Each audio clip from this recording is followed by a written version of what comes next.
Hello and welcome. This is a part of the Open Hearth series of seminars. Today we are talking supers, basically looking at GMing, playing, issues around running supers, creating games, a lot of questions. This is being done kind of as a talk, and then we're kind of opening things up more. I am here, but more importantly, we have Rich Rogers with us, who is the designer of Hit the Streets. He is also the person behind the Plus One Forward podcast, and he's also the editor of Fear of a Black Dragon. Rich, thank you so much for being willing to come and do this with me here. Of course, Lowell. I can't believe you gave me such a warm welcome. Thank you very much. I'm happy to be here. This is exciting to talk a little super stuff. And I did pick Rich both because of those credits, but also of the people I know, he is the one who has the most span of experience for different super systems and like at the moment is running. But we have a number of other people here in the studio, as it were, who are also big supers folks. So we're going to get a lot of feedback. My name is Lowell, pronouns he, him. I'm the designer of Hearts of Wulin. I'm also co-host of the Open Hearth Podcast and was co-host of the Gauntlet Podcast. So we're going to talk on a couple of different topics here. And I want to start out here. I've got a list, and I'm going to kind of throw to Rich at some point if he wants to call out topics. But I started out by kind of making a list of the kinds of supers games that I know. If we're going to make a list of them, we've got the conventional super group. We've got the super school game. Young supers are very much in the masks milieu. We've got our street level anti-hero games, vigilante style games. We've got our galactic games, which Rich has some points about. There are also games I would call high concept, ones that have a very strong pitch that really defines the game. For example, Rotted Capes, which is zombies and superheroes, Base Raiders, which is dungeon crawling and superheroes, or Necessary Evil, which is, hey, all the heroes are gone, the villains have to save the day, which is related to, of course, the general concept of the villain game, which is something that Rod has asked about that we're going to come back to talking about a little bit later. The other thing is, this has happened more recently, I've seen a lot more people doing this, is the year one games, basically where you choose an established character from a comics line and you put together a starting out version of that. I'm running one right now in Mutants and Masterminds. I've done it with masks. I've done it with a number of other things. Jim is running one right now, I believe, or at least has some elements borrowed from those kinds of comics. So I'm just going to say that this background that I have behind me here is my default Zoom background. Okay. Which, by the way, for you, it is lots of Kirby dots. And, yes, and it's like a New York skyline, like with Kirby dots on exploding out of everything. That's right. I guess people are going to be listening to this. So I am running a Masks game right now, a Marvel Heroic game, and a campaign of my own game, which is actually about like middle-aged retired superheroes getting dragged back in. So I've got all the bases covered there. So I have 3 active ongoing games right now, and they're all Capes games. So excellent. So Rich, looking at this list of games that we've got here, what are you running right now? And what are your thoughts about the different styles of campaigns? Do you have a preference or ones that you have some particular comments about? Sure. Right now, I am running with my home group in the Twin Cities. For past almost 2 years, I've been running a Masks game. And trust me when I say Masks is not really made for 2-year-long games. It is definitely a longer series, maybe 6 months. So we've worn out the warranty and thrown it away. Also, I have been running, and I just restarted this year, an MCU themed or MCU Sundays where I run different RPGs, Supers RPGs that kind of hit different points in the timeline of the MCU cinematic, Marvel cinematic stuff. And I try lots of different RPGs that way. It's fun because I get to taste and try lots of things. This Sunday, I'll be kicking off a game of Capes in the Dark, which is a very fascinating looking Blades in the Dark or Forged in the Dark Supers game I found on Itch. It's quite cool because it has some cool community building along with your more traditional style of Supers games. The note that I had about Galactic Supers games, this is personal feeling. I don't know of a lot of Supers games that do Galactic Supers well. If I'm going to do Galactic style Supers, I probably won't be going with our more Supers. And I'm sure Mutants and Masterminds would work great for it. And Lowell was about to say that, but I'm not very good with Mutants and Masterminds myself. It's like a little too much for me personally. But my favorite Galactic RPG that I've played was Impulse Drive, which isn't even galactic in scope, but is really fun for space adventure kind of stuff if you think galactic and you think space adventure. Masks is my go-to. That's my favorite Supers RPG. I cut my teeth on Champions, first, second edition. I loved figuring out the algebra tricks to be able to squeeze out the best possible points so that I had speed and the ability to go 6 times in a round, which means I got to do something about every 15 minutes, which was fun for that 2.5 minute period.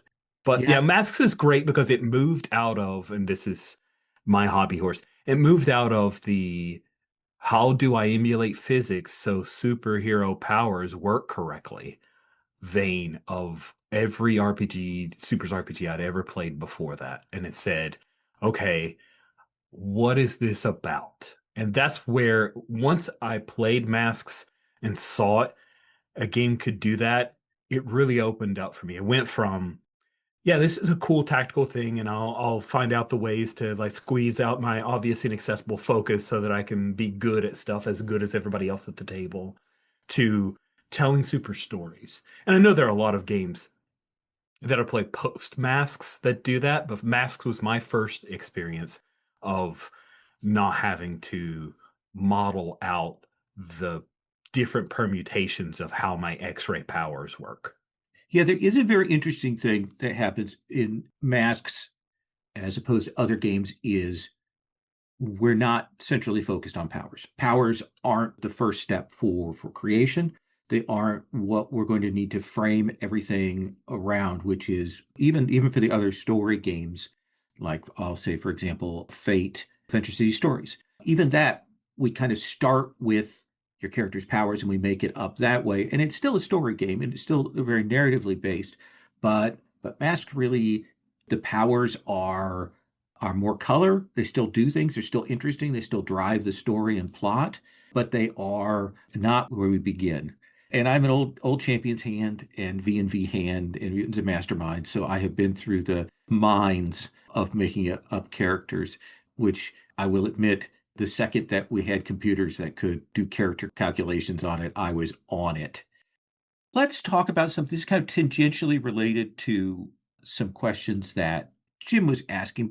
We talk about character groups. We've got our supers, usually a team. We've got a group of players together. They've chosen something. We've got a game. The question is then, how do we get them all onto the same page? How do we bring that game together to create that flavor?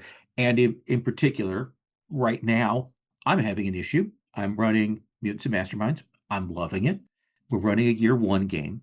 And I came into it and said, we're going to be running a year 1 game.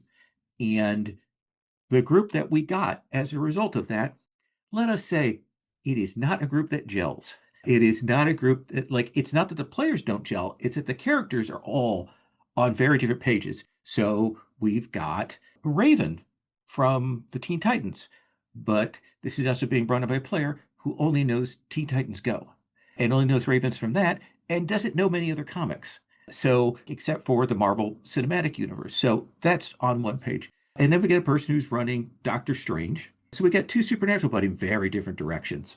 And then we've got a player who is running Sue Storm. And this is my wife, Sherry, and she sort of knows the comics. And she also rolls her eyes when I watch any videos about the history of comics and like what's going on in the Fantastic Four, because so much of the plots are really, really dumb. And they're on like very different axes. And then we get the Silver Surfer. So not only power level, which doesn't kind of matter because it's all a point-based game, but what they care about in terms of the world is very different. And it has been an interesting exercise for me trying to figure out how to bring them in together. And I'll talk a little bit more about that later, but it's certainly that something that I'm honestly struggling with in a way I haven't before because I've run year one games before and had them work really well. Rich, thoughts about group focus and getting that gelled?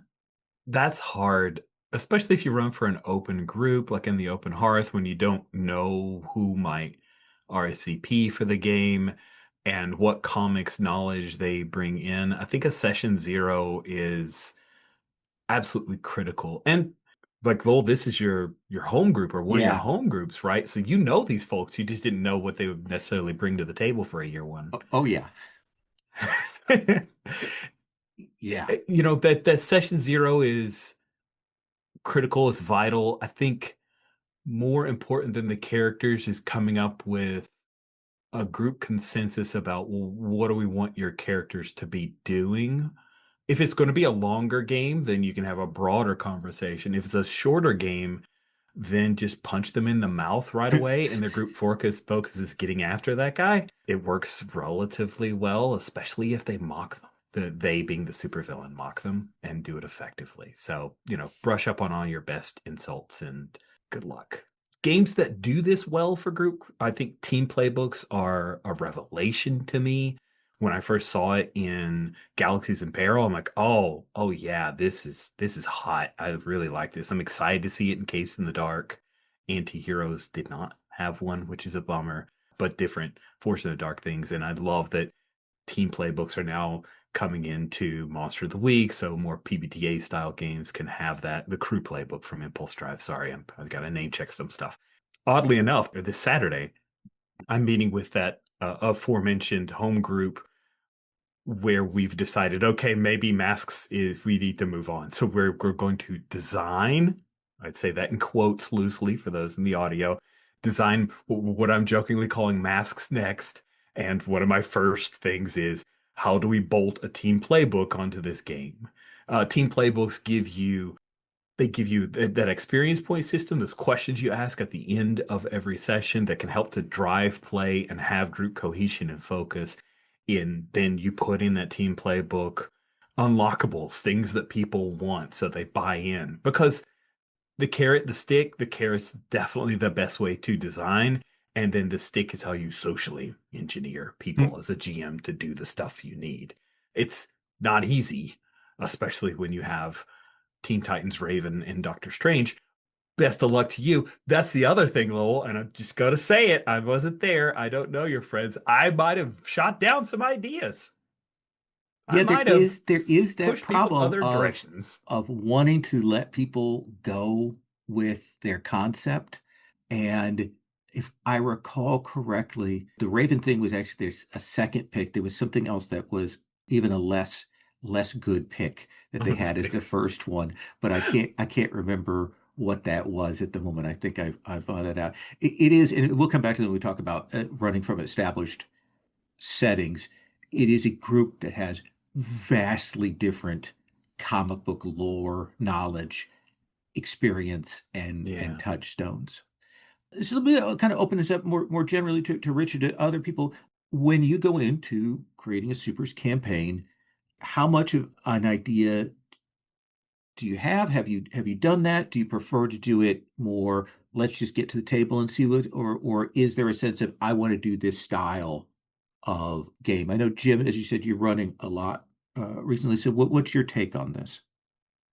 I think if you're going to be the person running the game, and I have, for the record, never found a GM-less version of Supers that I would consider, worth messing around with, other than like a thing that is like a whatever, like that night before thing that you ran, Lowell. Mm-hmm.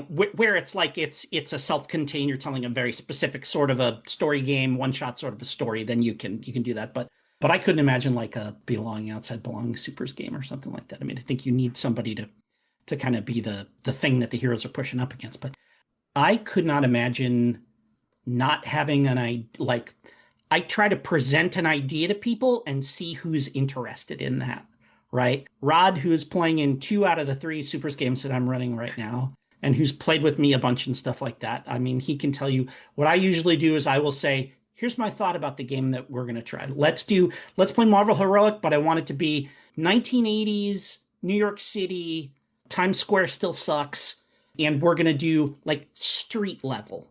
But street level can mean anybody from the Silver Samurai to Spider-Man to Daredevil to one of my friends wanted to play Hawkeye. And I was like, okay, well, technically in the comics, he's like in the Avengers there, and he isn't the Matt Fraction Hawkeye. But we know that the Matt Fraction Hawkeye like exists, and it's a thing that can happen. So whatever, you got in a fight with Cap, Guy Ritchie fired you, and now you're a process server for Matt Murdock. That's what you're doing to pay the bills. Great. And as long as everybody is like on the same page, like within the guardrails, you can then do a lot of stuff. But I feel like you gotta come into it with something in mind. Even if it's, for my Masks game, I said, we're just going to play an out-of-the-book Masks game. It's Halcyon City, your teenage superheroes, and then we figure out from there.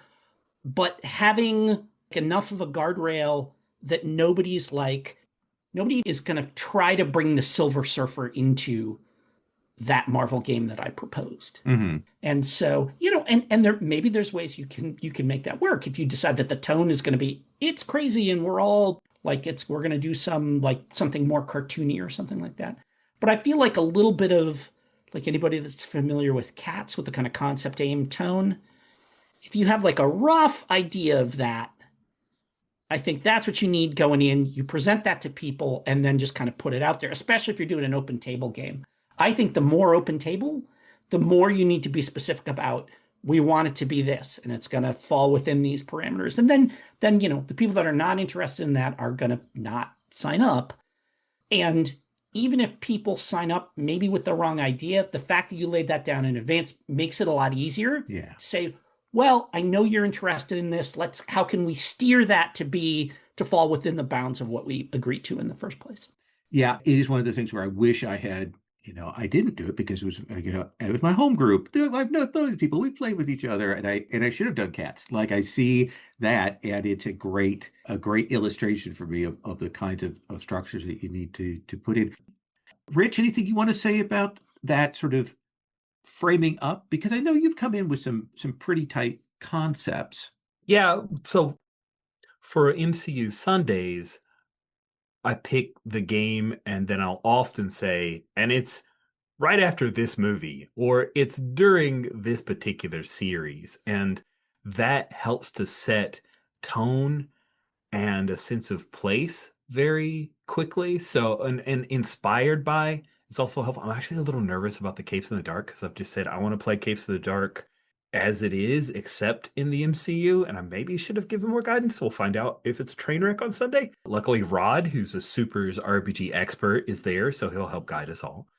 But yeah, generally, I try to come in with some conceptual touchstones for everyone to bounce off of, and hopefully folks will get it, right? I feel like that is a little bit of gatekeeping, so I try to give a range of things. I understand the saying, you have to be this tall to ride this ride is not cool. I get that.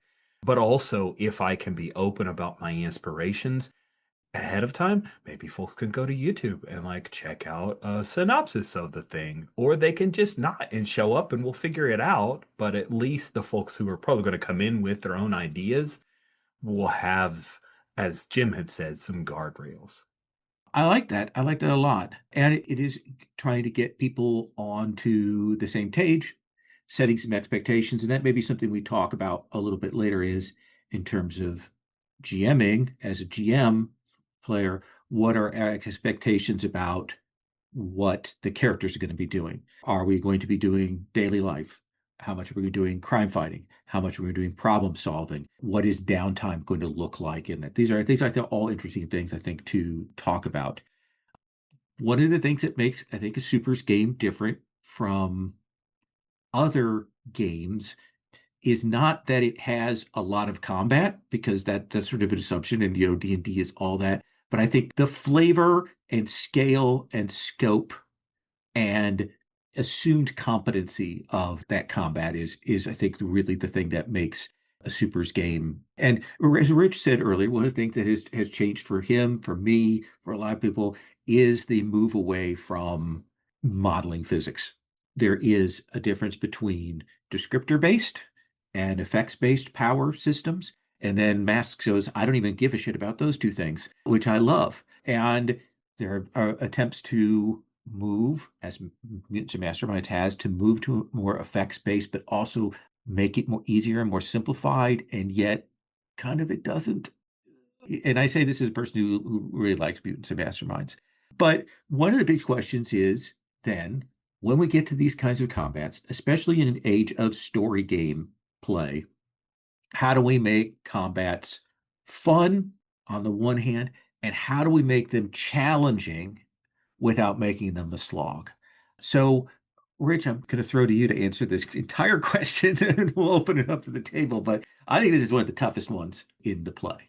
Absolutely. It is critical for the big fight to have some stakes, to be interesting, and to not take too long. Like, that's super important to me. I would just cue first two masks.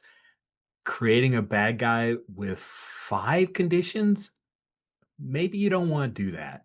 Like, maybe you don't, unless this is the end of a series bad guy, because just math wise, that is an hour-long fight.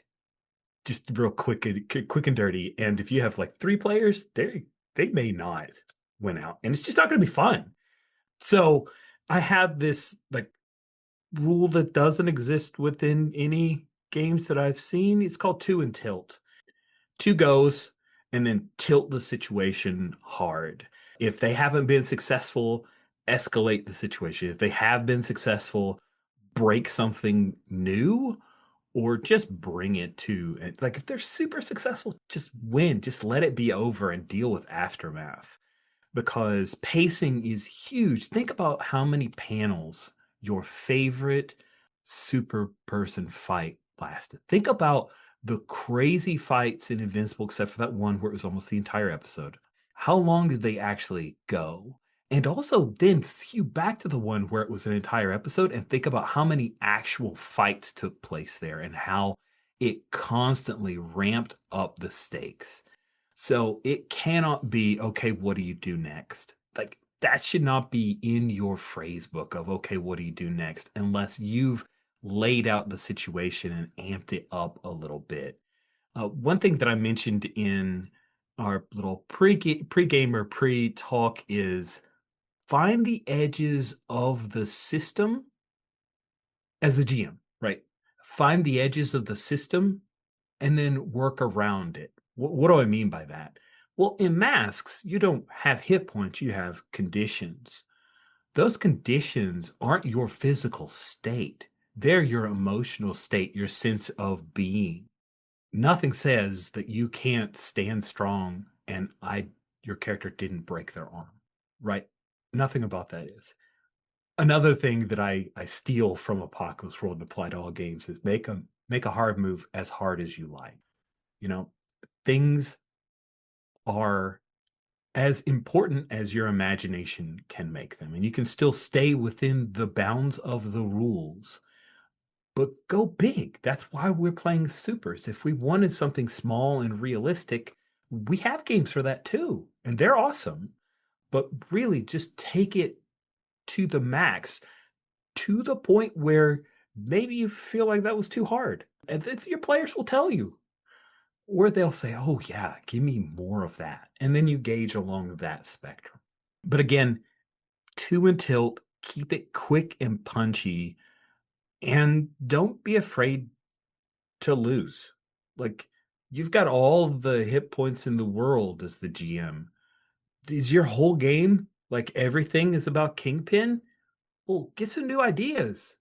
You know, Kingpin wasn't mayor for that long, honestly. I don't think he made it through his entire term in Daredevil Born Again. So I will say this. One of the things, this is kind of a weird bit, but it is a thing that as a GM of super games you have to be prepared for.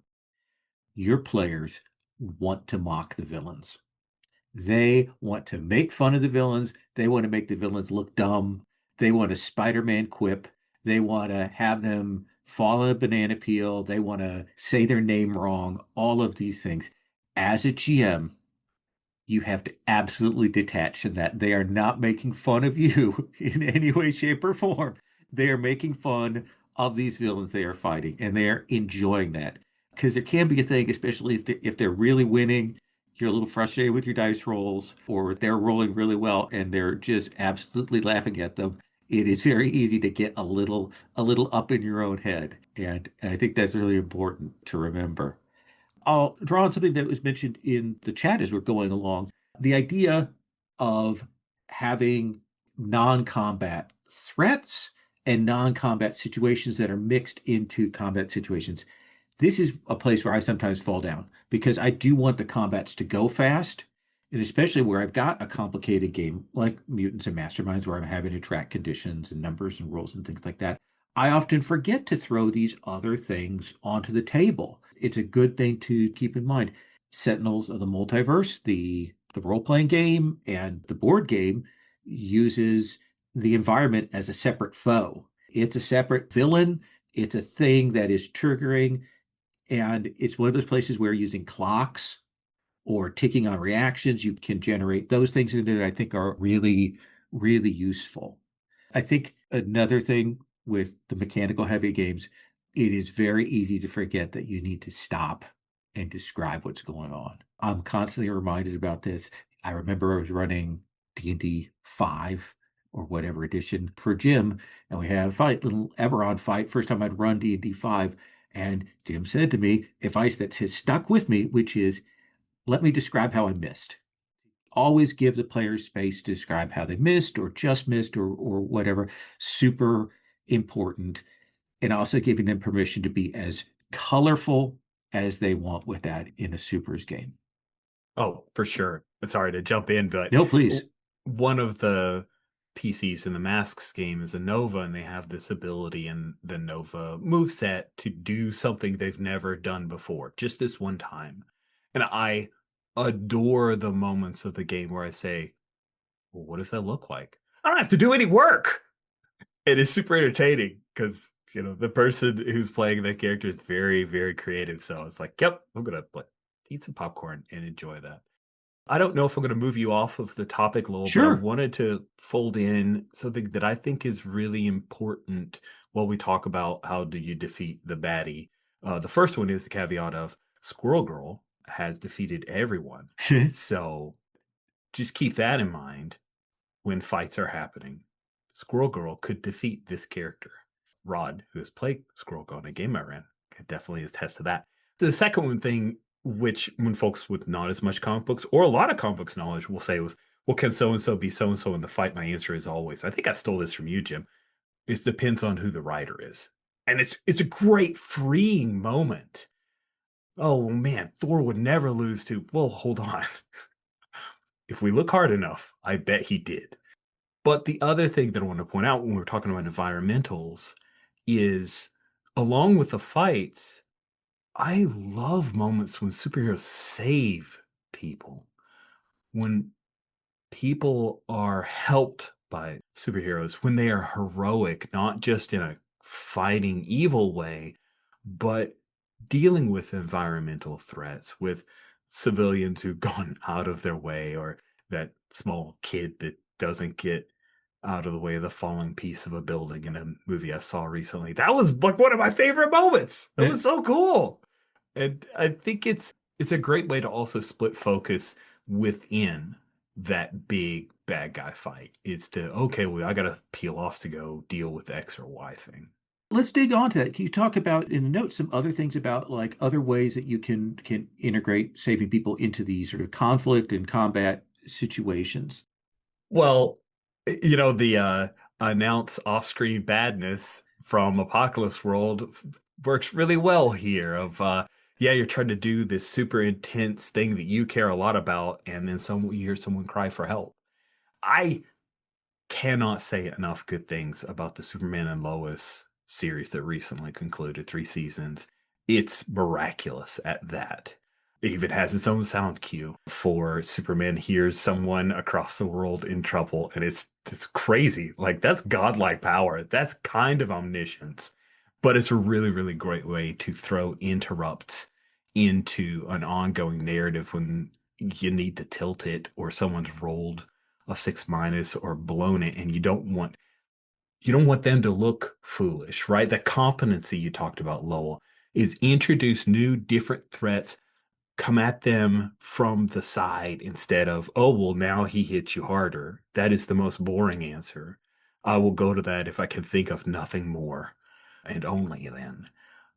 So, yeah, natural disasters are a great way to create a challenge that everyone can get on board for, that also creates a neat bit of aftermath, right? What do you stick around?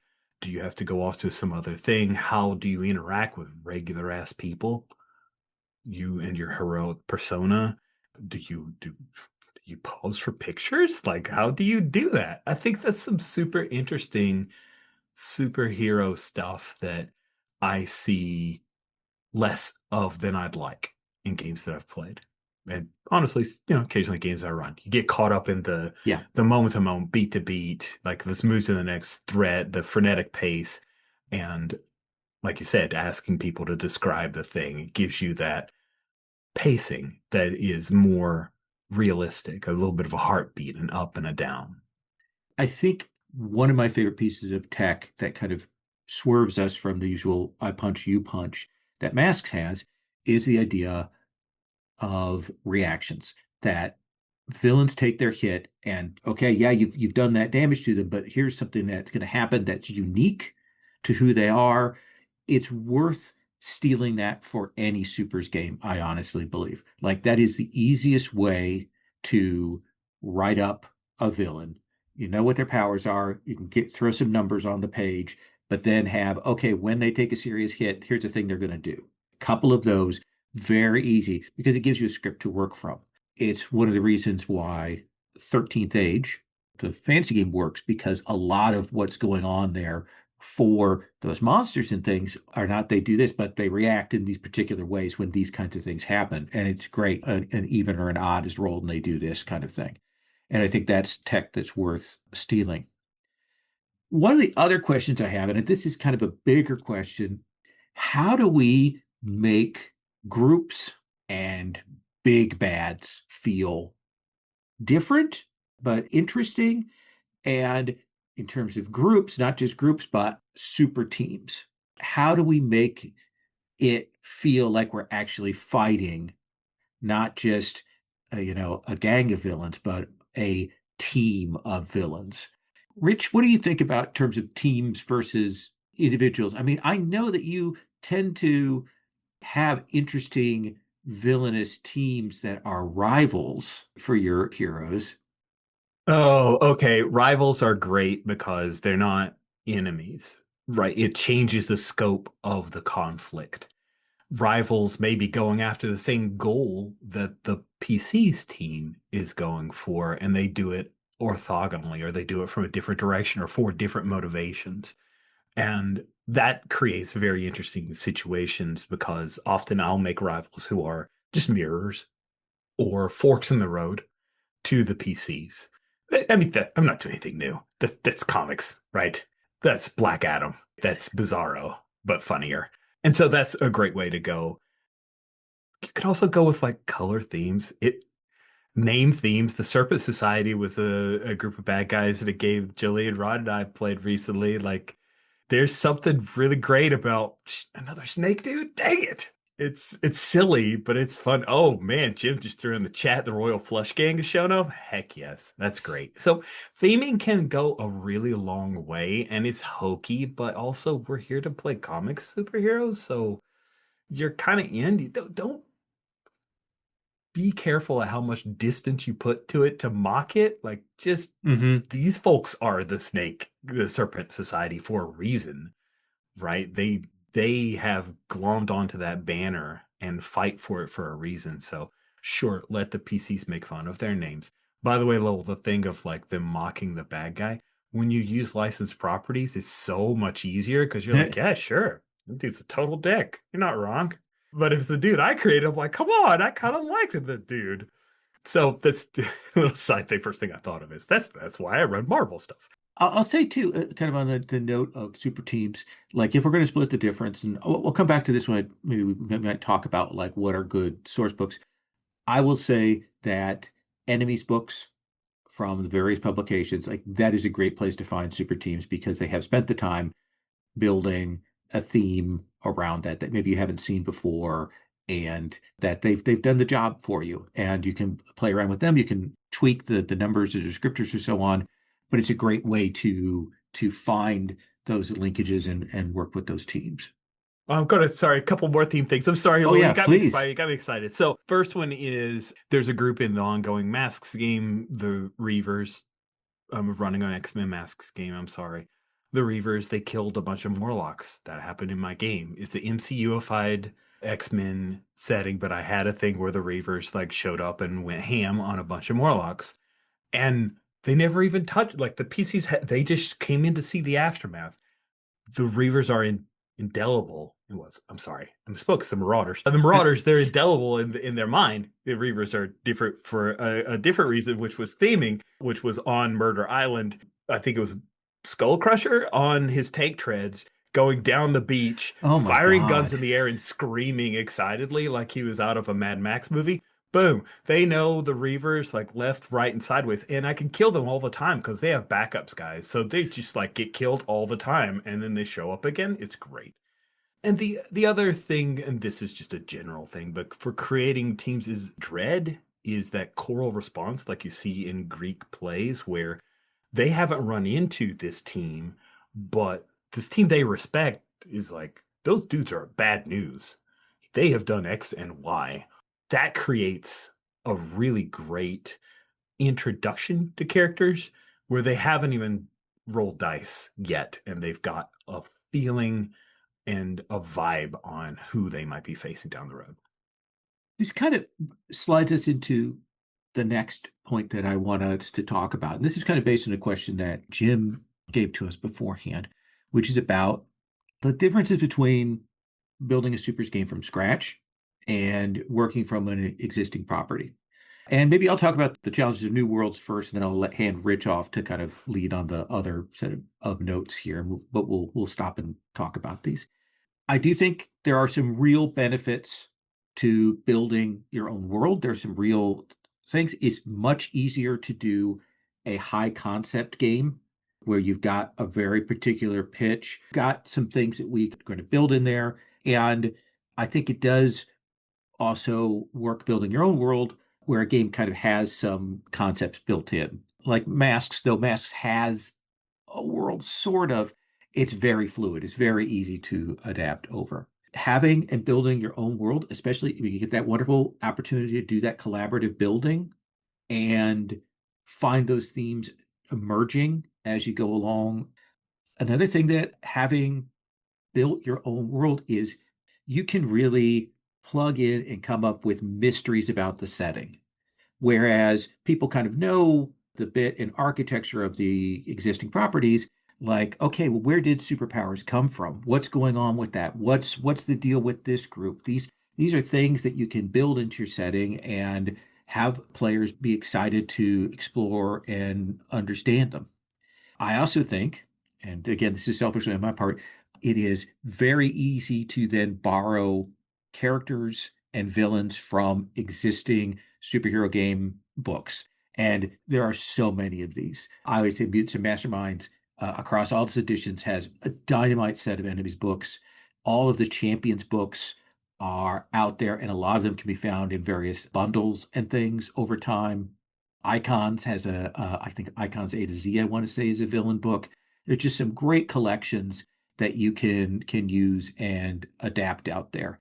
And most of the time, your players will not have read those books. They will not have gone through them. So unless you're using someone like, in the deep cut, Foxbat from Champions, they won't recognize that this is a villain that you've taken from somewhere else. The other thing I think that's really cool about New Worlds is based on the fact that I love world building and world building games. So we've got real opportunities to use Microscope to build a setting. I've used it to build super settings before. I've used it to build time passage between sort of a old super campaign and a 2099 campaign. I love that. There's some great variations on Microscope, like Origin, which is about building a family tree.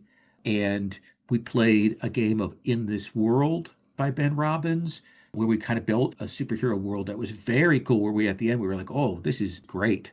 And something we're going to swing back to a little bit later when I talk about solo games, there's some toolkits available for sort of variations on the Ironsworn and Starforge tools that are out there for building settings. I love all of these things.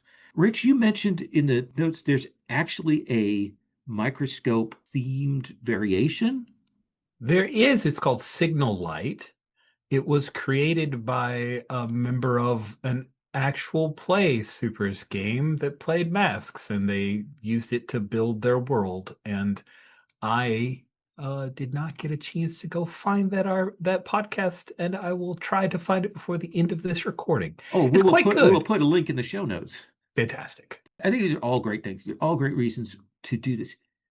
There are some limitations to building your own world that are pretty significant. One is, and this is the absolute apex of what matters to me, image resources. If you use an existing property, boy, you've got access to images, you've got access to alternate costumes, you've got access to gender swapped versions of various characters, you've got them at different ages. Those are all out there and they're great. And it's so easy. It's such a great cheat.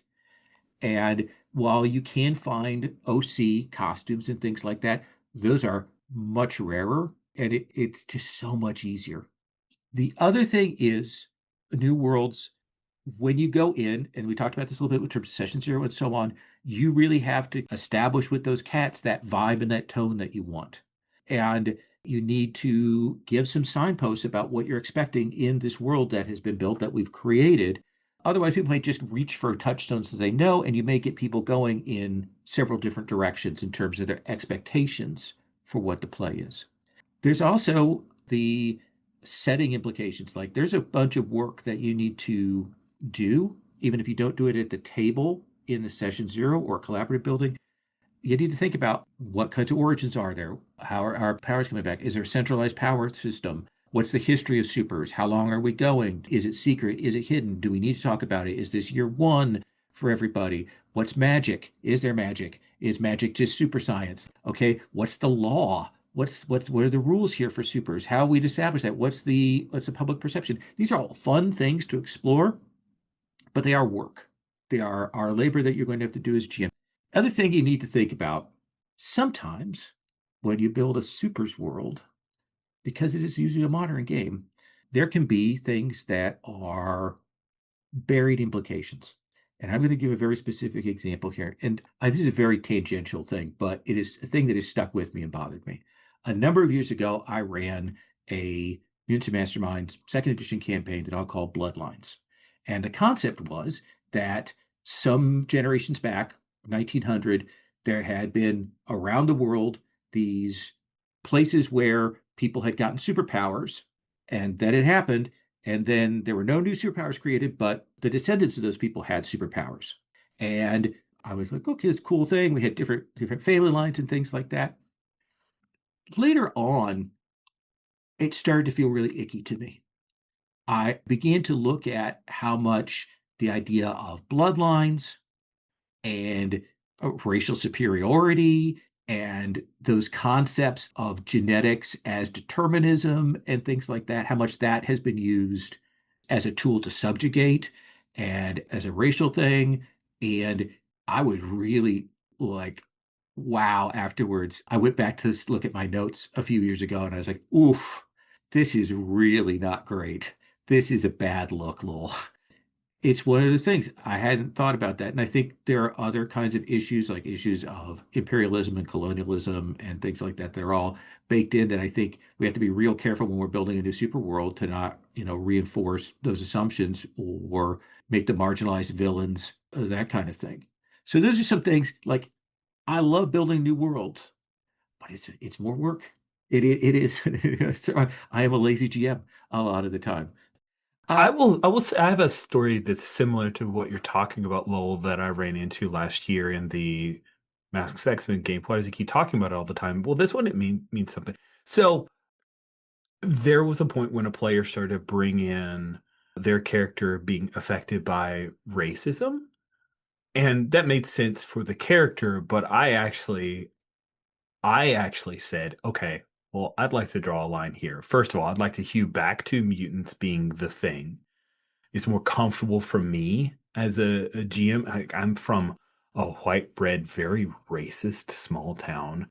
And that's not a position I want to put myself in as the GM of playing that aspect of the world. Like, it just doesn't make me feel comfortable. Sure, I can set up a situation where they can go after the racists, but we have this whole mutant allegory.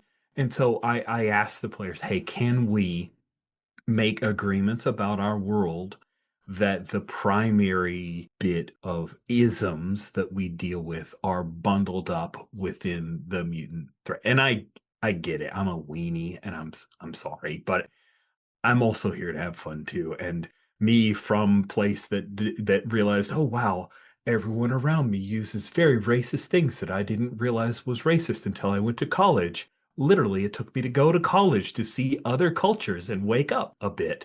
So yeah, seeing the implication of that and using lines and veils to help me be able to come back to the game was very helpful. Jim mentioned in the chat, I ran a mass game that Jim ran a soldier in. And it was a couple of sessions in before we kind of realized that we had very different expectations about what it meant to be a soldier, to be a modern super soldier versus how I was viewing the institution that was involved there. And like we had it was really interesting. And I think we did end up coming somewhere interesting with it, but it was we were at very different places and I didn't realize it for a while. And it was not just you, it was the other players. I created a soldier who I wanted to have that Captain America. I have these ideals. There are good people within this organization that are trying to do the right thing. The stated mission of this organization is that we are trying to help and do the right thing. But those stated goals don't always meet, like our actions don't always rise to that. And some of the people in charge may have nefarious motives and stuff like that. But I didn't want to play. I've been duped by these fascist, jackbooted Nazi jerks, like all of whom everyone agrees every single one of them is an all cops are bastards piece of crap. And like the players kind of, I think, went into it with thinking that that was what we were looking for. Like 3 or 4 sessions in, it got to be, I felt like I was getting beat up on a little Yeah. bit because I didn't want to go that way with it. And Lowell, you were great about it. I sent you a little something saying, hey, this is kind of bothering me. And I think maybe if we have a conversation about it, might fix it. And you immediately went, oh yeah, okay, cool. And like before one of those games, you said, hey, let's all figure out what's going on here. And we had that conversation and everybody else went, oh, okay, yeah, that. And they're like, that makes sense why you've been acting this way. That's been maybe a little frustrating for us.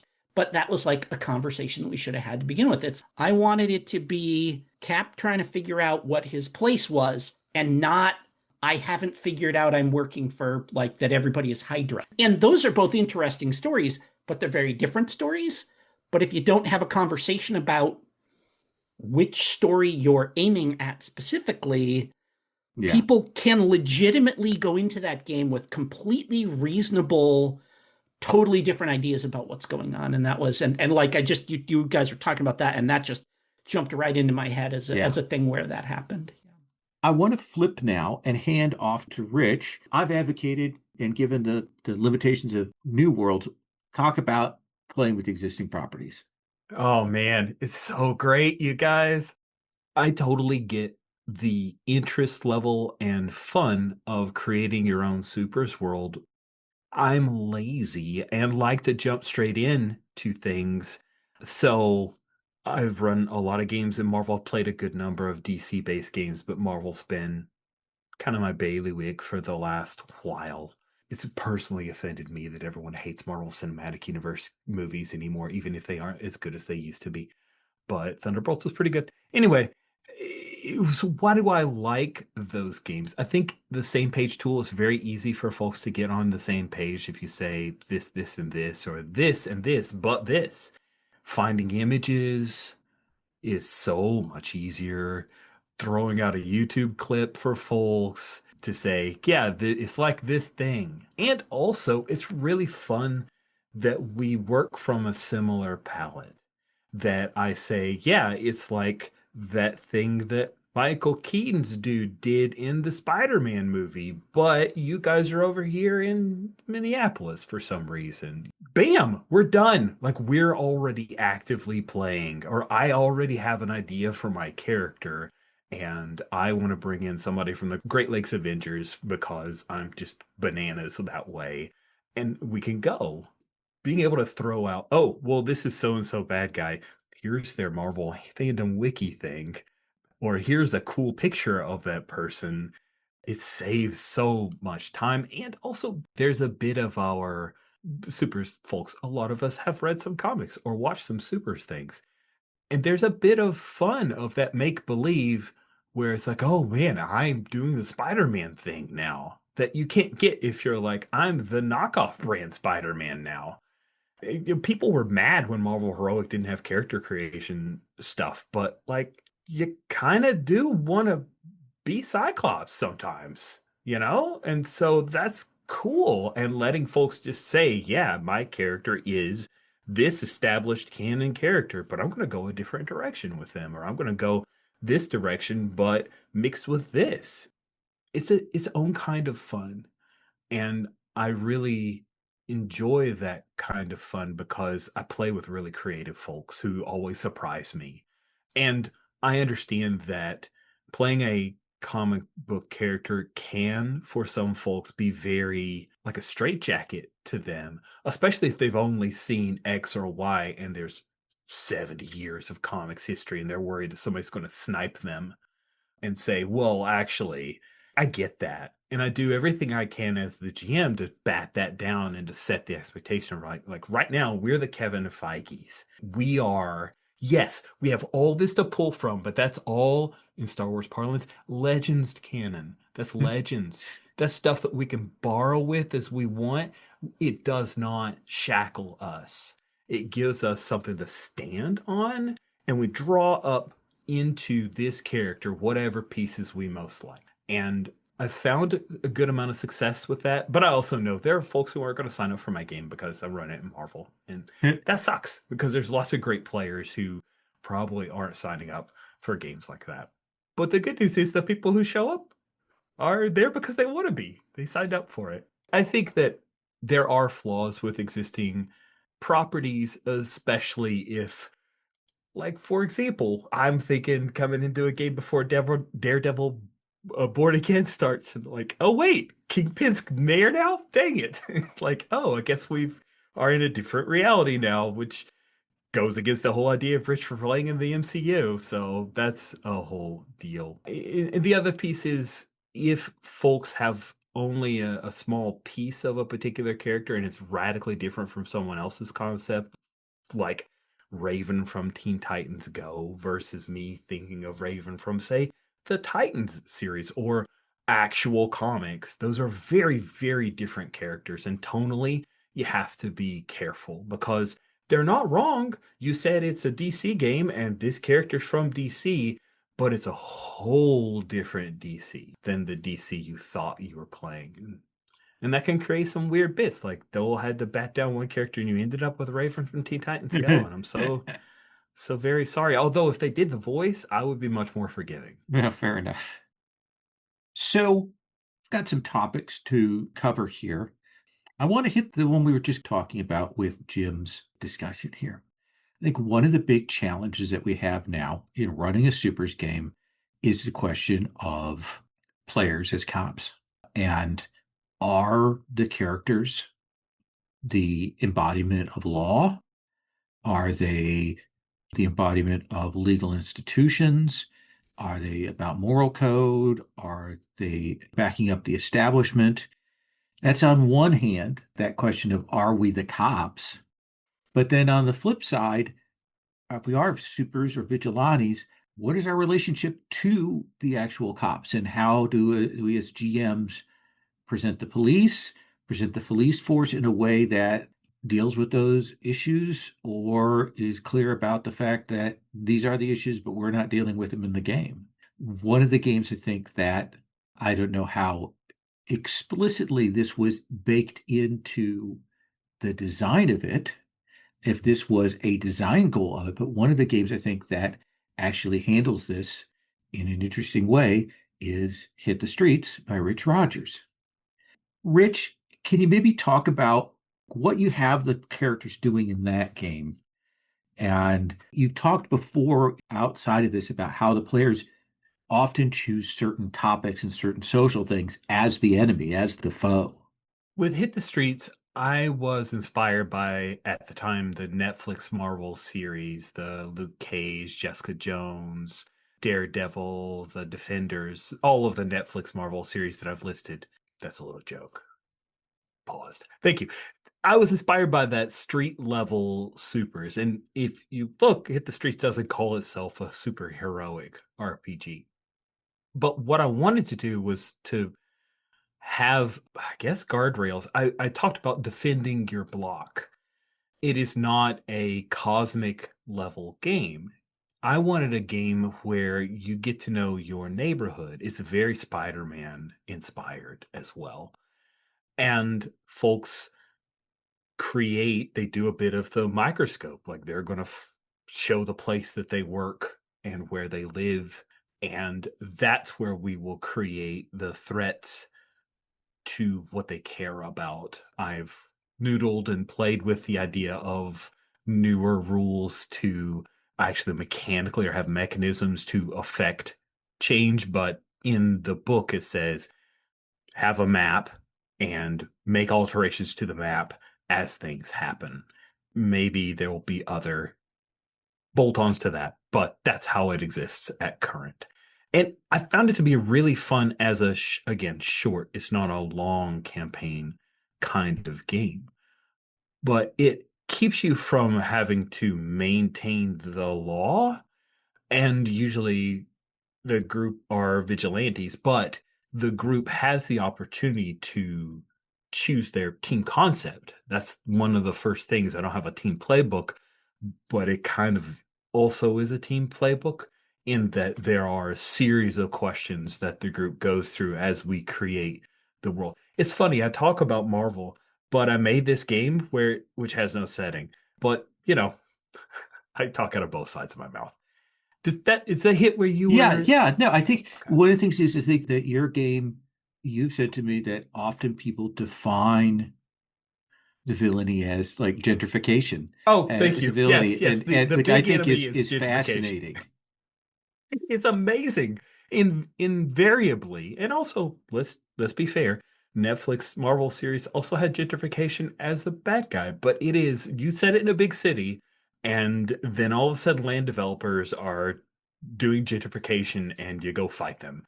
And I think that even Friendly Neighborhood Spider-Man, if I remember, one of Spider-Man's fights was against a guy that was burning down a building for gentrification. So we've got canon.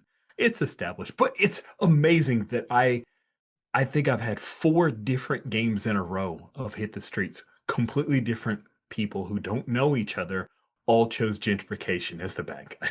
And I think there's some other games that are tangential to supers that are a little bit like that. Like I would say #iHunt as games that show us how we can consider capitalism and institutions as a thing that the supers have to interact with, deal with, that there's outgrowth of villainy from those things. And what's often is if we're encountering law enforcement, it is because those law enforcement are enforcing property rights and those kinds of things in a way that creates some collision. I will say, I think this is one of the things that makes me most tense in running a modern game. My solution in a game that's set in Seattle is that I have established that there is a very problematic sort of rampart anti-supers, anti-non-humans division within the police department that is villainous, is obviously villainous. We've got some plots with that. But I have not said that everybody else is good or that anybody else is clean, or I've kind of left those things off the table in some ways. And I will say in more recent games, as opposed to years ago, I remember, running in the 80s, 90s, and aughts even. One of the big things for superheroes games is cultivating their relationship with the police and detectives and things like that. And that has not been a thing that people do in modern games. And so I think as GMs, especially classical, GMs have to be aware of that. That's just my thought. It's a tough call, I think, quite honestly. I don't know what other people think about that. And I wanted to say it kind of trails on to a little bit what we were talking about with Jim's thing, which kind of brought me back to that. Jim, you were going to say? Yeah, so I think one of the other things that you can kind of do, and in my game Escapes, which is about, it's like in that kind of like Watchmen, Powers, Astro City, Tarnished Angel kind of mode, where all of the heroes are like, they used to be big name superheroes, but they've been retired for a decade or two. And something happens in the city that kind of pulls them back into, and they may have different levels of engagement that they have maintained with that. But most of what happens is things that are kind of, like that have been long-standing problems that have festered to the point where now they have to deal with them or something like that. But in thinking about it, and in the versions of it in the campaigns that I've run, it kind of ends up being more about being a superhero is a job, right? And all of these people that do that are your coworkers and your colleagues and your friends and your exes and your, all that kind of stuff. And in particular, if you were a superhero and now you're in your 50s, a bunch of people that were like good guys for this part, and then they were bad guys for this part, and then they, and like when they were teenagers, they were crazy, and then they realized in their 20s, blah, blah, blah, and that. And so the game can kind of be almost more about like, kind of like workplace drama, if that makes sense. Or, kind of like the problems you're solving are like your superhero community. And I mean, and there is kind of the thing where like, I see it as entirely reasonable for a thing where like, if in your city, somebody calls something in, the cops show up, and there's a guy throwing energy bolts around, and the cops go, nope, I don't get paid enough to get disintegrated. I get paid enough to wear my bulletproof vest if there's somebody robbing a bank. But like that's above our pay grade or outside the things that we are tasked to handle. And I think I think you can do that reasonably and without chickening out you can just say these issues that we're dealing with, like, it's like there are people who spend their lives trying to deal with climate change. And climate change is a thing that affects cities, but nobody expects police or even the commissioner or anything like that to be in the street trying to deal with climate change. And I think there's very much a way that you frame the superheroes that way, in a way that makes sense. Yeah, I think it's worth recognizing that like superheroes as a genre was created almost 100 years ago in a very different social situation. I mean, in the US in the 30s and 40s, you had thoroughly corrupt police departments in a way that's not the same as today, where there was an intermingling of, like, it's not in the same way. You had an intermingling of like mob interests and police interests. Not saying there aren't problems today that aren't huge as well, but they're a different kind of problem, I think, for the most part.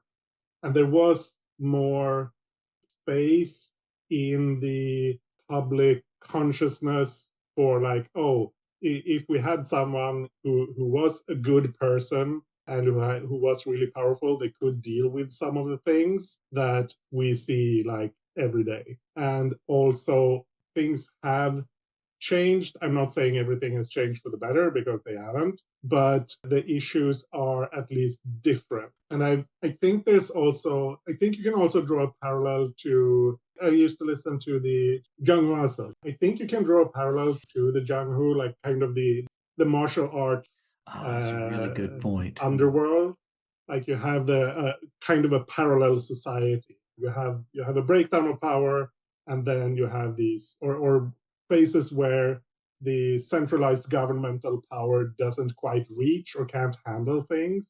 This is somewhat similar to what Jim was saying, that if you have that sort of situation, I think it's easier to fit superheroes into that than if you have a like fully functional civil society where things are generally working well, and then you have these like disruptive powers coming in. That's a very different situation. I hadn't But I made think that connection to this whole sort of liminal world, and because the Zhang, who are in a lot of the stories, they're outlaws. They are doing what they need to do outside of the society. They are a law unto themselves. They are righting the wrongs. They are wuxia heroes. So we do have a couple questions that were brought to us that I want to address here before we kind of maybe open up, see if there's other follow-up questions. We do have a few things we had in our notes we didn't hit, but one was brought to us. Sabine asked about solo superhero things. And Rich and I both said, hey, not my bag. I have a mental block against solo games. And I love that people play them. I think they're really dynamite, really cool. And I wish that I could explore them. There are some great tools for doing solo RPG supers in a lot of books.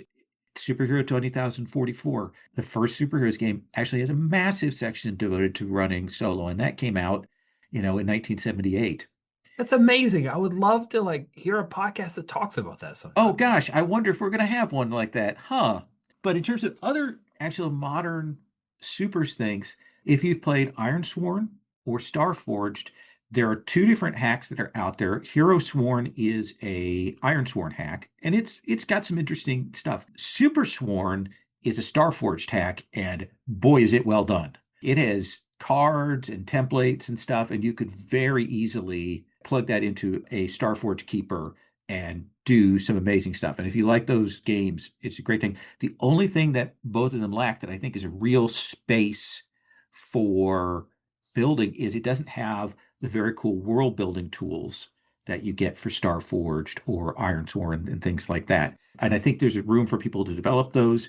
I've done some of that, not in that context, but I have my Super City incident generators, superhero B plot generators, the supervillain plot generators.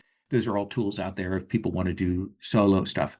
There are two games that I found that are given over to solo play. One of them is Anyone Can Wear the Mask. This is a card-based game. It's 1 to 3 players. It has 3-player roles, the city, the hero, and the villain. The solo is, hey, you play each of these roles and you alternate between them. It is kind of in that journaling game vein. So if that's kind of what you're looking for in terms of solo, that's one thing. The other one that I found that was in the racial justice bundle on itch. So if you bought that a number of years ago, you probably have it. It's called Friendly Neighborhood Superhero. And it is actually a quite good game. Like there's a lot of really interesting tools in there. It's not a journaling game, but it's actually, okay, we're going to play out these stories in this. It's very well designed. I think if you're looking for something between the crunch and specificity of Ironsworn and the narrative openness of Anyone Can Wear the Mask, you can also plug a really good modern game in, like say, Hit the Streets, Defend the Block. You can plug that in with some solo tools, I think. The other question Rod asked, how viable do you think running a supervillain campaign would be? So there are some great, interesting villain-based campaigns and books that are out there.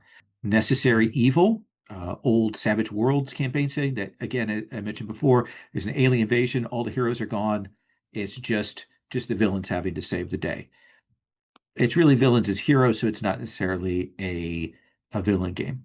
There is Brave New World, which is an older game from, I think it's Alderac did it, but I can't remember. That was out for a while, and it's about a super-backed fascist government, and you're playing sort of villains in that, but you're, heroes as villains. The only one I've seen of existing games that really tries to go, okay, you're going to play villains, is a game called Better Angels. And in Better Angels, you are a supervillain, but you're a supervillain because a demon has possessed you. And your goal is to do bad things to satisfy the demon in you, but not so bad that you completely corrupt your soul. That's the hook of it. It's wild, it's weird. These are all ones that kind of split the difference on the hero villain games. I have played twice in villain based supers games. Wow, that was a terrible experience both times. Because villain games have villains, and inevitably villains have different goals and they have different agendas. And so players have different goals and they have different agendas. And when you give players permission to be shitty because their characters are shitty, then eventually you're going to have at some point to disentangle one or more players that have stepped on each other's toes. Maybe if you were doing it kind of board gamey where it was kind of a little bit competitive, you could do something like that. But I just, given my experience with villain games, I would be really reluctant to do that. I think there are some places to play it out, Suicide Squad style kind of things. There's some interesting hooks in there, but that'd be my take on it. Rich, do you agree, disagree? So my experience agrees with you. My heart doesn't want to. I am a huge, huge fan of the Boys series on Prime. Less so with the comics, but I get the good parts of the comics that were pulled into the series. It's a satire, absolutely. It's a hilarious satire at times, but it's definitely a story about some villains. And the ones that you pull for are the ones that are conflicted about it. I think villains who just want to be villains, maybe you run that in Monster Hearts. So I think there are games that we play where folks are genuinely playing villains. We don't recognize it as such. So I want to believe that there is a good framework for people to play selfish people with superpowers. But I'm not interested in a game where people just want to do evil stuff.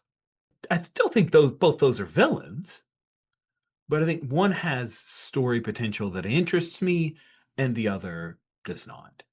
So I would have to really trust the group. And I think there are some games, in fact, in the chat mention of there's some Forged in the Dark villain games that might be something to look towards. So in my experience, no, but I still hold out hope. Villains as anti-heroes versus villains as villains. Here are the less worse villains in some cases. And of course, Thunderbolts was mentioned in the chat. Jolene, that is another example in the classic comic books. There's great stuff there, but wow. So we talked about a bunch of stuff. I want to see if there are other questions that people have or things that they'd like to throw out here before we wrap up. Yeah. So I have a few things. Tying back to what Andish said, and just like we recognize comic books are almost 100, superhero comics are almost 100 years old now. Another thing that maybe we don't think about as much is for the long history, they were created for children. Like Batman is a children's character. And I love that. And at times it segued away from that. And that's what I think the whole relationship with the police comes into hand with most superhero characters, specifically in DC and Marvel, because these characters have had this relationship for 50 plus years. And it's like hard to break away in the comics. And then another line of thinking is, what's the age range of other players that you're playing with? Because like I'm in a mask game with a bunch of, like there's maybe two people my age and everyone else is younger, and they're all very, all cops are bastards. And I'm like, yes, in the real world, but this is a fantasy world. So like there's supervillains that do crimes and we have to stop them. What do we do when we stop them? That's like the long running thing of comics. You stop the villain, you hand them off to the police, you move on to the next story. And I've seen a lot of players that want to deal with more social injustices. Mm-hmm. And part of my line of thinking is, well, if I'm playing Hawkman, I need to be able to solve a problem with a mace. When you write a Hawkman comic, he kind of has to hit something with a mace to save the day. It's like the the insufferable comment of Batman would do better writing checks as Bruce Wayne. Well, do you want to read that comic? Like, that's not. Do you want to just read a man writing checks for 20 pages? That's not an interesting. You're not embracing with the medium on its level. I think that's really fair. Certainly we had that Alex Ross series from DC a number of years ago, the sort of big prestige ones, which kind Is of it wrestled with Justice? some of the. Yeah, the one where Bruce Wayne does meet some poor people and does start doing more check writing in addition to being Batman kind of Yeah. thing. Yeah. And well, But and but he's a and that's Batman. good as a one-off. Yeah. Like that's Like, good as yeah. a commentary, but not as an all-encompassing thing. Yeah. Well, we do know that money solves all problems, Yes. so Yeah. that's a fair critique. We Yeah. should Yeah. write checks for to solve all of the world's ills. It's gonna stop the crocodile man from eating people. Sure. We are the world. Yeah. We are the children. It is funny you mentioned the whole sort of legal system and stuff like that as a thing. Okay, you hand them off to the cops because Villains Vigilantes, first and second edition, there are of a 48-page book, there are 8 pages given over to here are all the legal codes, here are all the crimes that are possible, and here's the system for resolving when they go to trial, if they get off, how long it takes. Like it is wild to me. Like Crazy. it's just bizarre in a way that I'm like, why would you do Yeah, that? who wants- What would be the satisfaction of, okay, Like- well, we beat this villain, and then the GM was, well, he got off on a technicality after a The- bunch of rolls that you made. The only reason I could see it mattering is you are playing Matt Murdock and you're Exactly. involved in that case. Yes. But like if you're not, it doesn't matter. Yeah. No, it's very strange. I have a game design question, Sure. and that is, and this may tie a little into the do we do it ourselves? Do we do iconic characters? Do you put advancement into a Supers game? And what does that advancement look like? Because in the comics, Spider-Man isn't getting progressively stronger through every story, right? But I think, especially if you're doing your own heroes, there's a certain amount of the players are learning their characters as they play. And one of the things advancement can do is not necessarily, I got more powerful. It's, oh, now that I've been playing them for a while, it would make sense if they could do this. Mhm. And so I'm going to use my advancement to, whatever, mechanize that aspect of that. And I'm sorry if this is a whole rabbit hole we're about to go down here, but like that's always as I am writing my Supers game, that is one of the things that I'm really wrestling with is what does advancement look like? Do we bother it with it? How do you make sure that it's quote unquote balanced if you've got somebody that can only play every couple of weeks and somebody else that's, hitting every session? And how do we handle that kind of on the mechanical back end? Well, I think one of the things, let's set aside a category of games, Mutants and Masterminds, Champions, on, where that points and advancement are so absolutely baked in. Let's set those aside. Those have to have that. We know that. But there are a lot of superhero games, like V&V doesn't have any advancement. You get levels. It changes your relationship to other bad guys, but you don't get new powers. Your powers don't get better. You don't get new stats, anything like that. And I think there are some ways to do it where advancement is very gradual, or advancement is about, I get to rewrite like my character. And I don't mean like, oh, I get to change this value or whatever, but I get to like maybe add something to a power. I get to change the descriptor in it and make it bigger or do something else. Cortex does that where you can Yeah. like change it. You can like swap a distinction out for another distinction. or Yeah, something but that's like a very that. much Yeah. a zero-sum game. Yeah, Here's sure. the thing I will Yeah. say. Yeah, like It's a game. We're playing a game. And I want to get the delicious bennies. I want those candies dropped in my mouth. I want advancement. I want to get a new power. I want to raise a stat by 1. I want to get a little thing. Star Trek Adventures has that kind of thing where it's very like you get milestones and as it's written, it's very okay. Maybe every 12 sessions you get a new thing. No, that's dumb. I want to get some stuff from my guy. I want him to get better, even if it's a little thing. I think there are some places to have it in an advancement system, like what do they call like quirks or little tweak things, maybe like little things that could be the chain to building up something bigger. Rich, I know you and I have had this discussion about please give me XP before. I am really addicted to XP. It's a failing of mine. I think about so to answer your question, Jim, yes, because I can't get out of the habit. That's my answer. It's yes, I want dynamism in my character. I don't want to just play this template that is unchanging. However, do I want to play a person who gets better at punching the thing? Maybe not. I like advancements like, sorry, you back to Apocalypse World, where you get a gang, you get a workshop, you change the scope of what your character has influence over. Maybe you the player buy an advancement where your character has more renown for a particular thing. Or I just think there are ways to not make you better at flying faster that are still advancements, which XP to me is a great circular conversation with the group and the GM. I am interested in this thing. I am willing to put it in play, or I'm willing to take it away from your hands, GM. It is now mine. I own this thing. In our story, I've paid for this gang. And maybe you take out particular members of the gang, but they're all going to run around wearing their bat masks and do stuff because I'm the Batman. Another thing that I thought was interesting in Galaxies and Peril is the idea of levels as your group's scope. So we are interested in taking the next step to deal with worldwide threats. We are interested in Earth is fine now. Let's deal with this galactic kingdom or empire.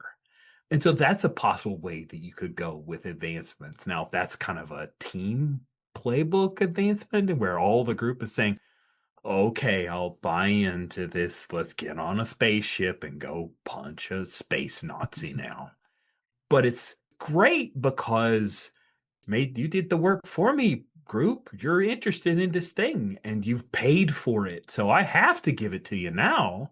So that's where I think XP can be a really great communication tool, reward tool. And also, if you have XP, it's great to have group consensus, group cohesion. You can guide things in a reward system rather than going, yeah, stop playing your Raven. Well, also, so I like having alternate channels for where that can go. As you say, the team playbook, that's a great thing. The vehicle, the base.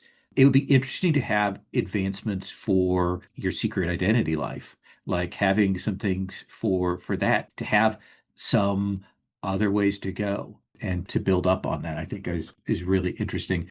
There are a little bit of that in some of the Mutant Masterminds now has a super team handbook that's kind of interesting that has some options on that. And that's the kind of thing I look like team maneuvers, like a team move, call out those things I think are really wondrous. Jolene, you had another thing you wanted to hit? Yes, this ties into, this was mentioned earlier, simulating superpowered people versus emulating superhero stories.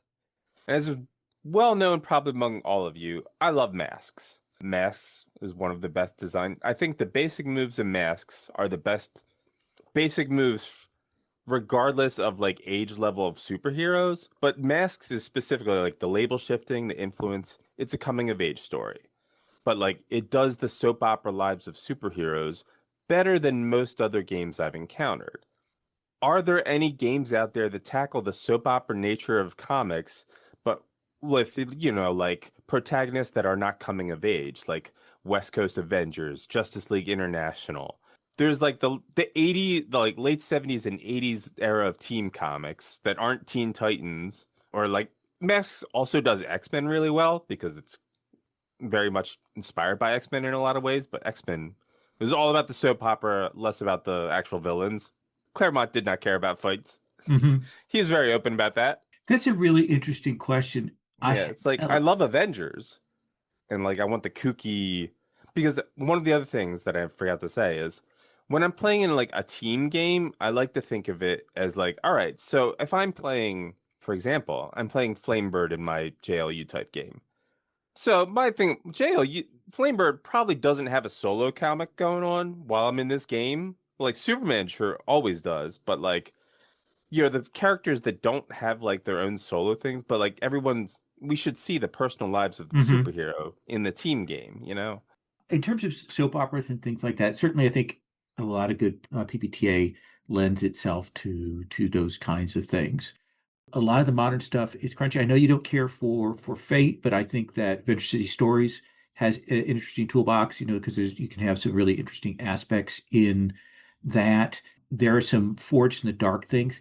Like if you were going to say to me, okay, I want you to do like, non-masks, team-based game, I would probably first go to Sword Opera and start tooling around with that because there's an interesting thing about belonging to a group that's in there, plus the kind of variability of the downtime phase. You've got some stuff for powers in there. It's still abstract, but that might be where I would start if I didn't immediately go to Hearth to Wulin, just because that's my default. But Rich is playing Smallville right now. And of course, Cortex does have a lot of those toolkits for doing soap opera. Rich, do you want to talk about your experience with Smallville right now? Yeah, And I will say before Steve says it, Rich was we're gonna play Smallville before he went to play Smallville. I was very I'm sure Jim has a lot of Marvel Heroic because he's running one right now. I'm ramping up to run a Marvel Heroic game inspired by how much fun I've had with Smallville. It's 100% literal soap opera superhero drama. Smallville is built to ape and mechanize what you see in the Smallville show, which I found interestingly enough is that I'm playing a character that basically stepped out of the Arrowverse, not an actual character, but tonally. And the other players have all watched Smallville, and those are the touchstones. So they're like, yes, we all go rise up, do superhero things. We don't want to like declare ourselves superheroes. And I'm like, no, I have a thing, and I'm giving you a name, and I'm giving you a name, and we're going to be a super team and go do super stuff. And maybe you'll be the guy in the chair because you're so hidden about your superpowers that I don't even know. So you're the guy in the chair. So that's been a fun conflagration of expectations. Smallville does a great job of mechanizing relationships, of challenging values and beliefs about people, which I think is a great part of Masks. And it exists in Smallville. It gets there a few extra steps, right? There's a few more mechanics. It's a little less elegant, but it still does the job. And you don't have to play a snot-nosed teenager. So that's kind of cool. Although, I must say, as Jolene knows, it's a young adult RPG. You do not have to play a character in high school to play Masks. You can absolutely play a young adult in college. A college Masks game is real good. So there, I had to throw that out. But Smallville's a great game. It's really good. I am looking forward to running Marvel Heroic too. So we've hit a lot of stuff. We're here at almost the end of the second hour. Well, we've got other things to talk about, but I think we're going to wrap here. But what fun. Thank you all for coming on. All of you know supers, and it has been a great conversation. And I've learned some things here from Rich and Jolene, Jim, Rod, Andish.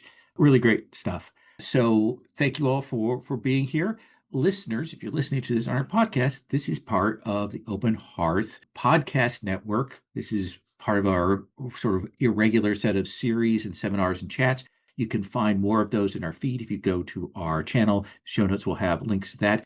This is also a prelude to the fact that we are doing a Supers RPG history podcast coming up that we're going to be having in the feed on a monthly basis. So this was kind of me getting this in the atmosphere to talk about that. Thank you, everybody, for coming and joining us.